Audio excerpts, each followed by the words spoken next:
حدیث نمبر 4658۔ ابو حازم کہتے ہیں کہ میں حضرت ابو ہریرہ رضی اللہ عنہ کے ساتھ 5 سال رہا تو میں نے ان سے سنا وہ رسول اکرم صلی اللہ علیہ وسلم سے روایت کرتے ہوئے بیان کرتے تھے کہ بنی اسرائیل کی سیاست ان انبیاء کرام کرتے تھے، ایک نبی کا وصال ہوتا تو دوسرا نبی اس کا خلیفہ ہو جاتا، اور میرے بعد کوئی نبی نہیں، اور عنقریب خلفاء ہوں گے اور زیادہ ہوں گے۔ صحابہ کرام نے پوچھا آپ اس کے بارے میں کیا حکم دیتے ہیں؟ آپ نے فرمایا پہلے کی بیعت کو پورا کرو، پھر جو اس کے بعد ہو ان کا حق ادا کرو، بے شک اللہ تعالیٰ ان سے ان کی ذمہ داری کے بارے میں سوال کرے گا۔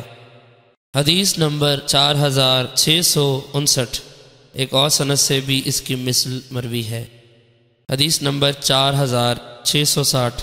امام مسلم نے متعدد اسناد کے ساتھ حضرت عبداللہ رضی اللہ عنہ سے روایت کیا کہ رسول اکرم صلی اللہ علیہ وسلم نے فرمایا بے شک میرے بعد ناحق ترجیح ہوگی اور ایسے کام ہوں گے جو تمہیں پسند نہیں ہوں گے۔ انہوں نے عرض کیا یا رسول اللہ، ہم میں سے جو اس حالت کو پائے اس کے لیے آپ کا کیا حکم ہے؟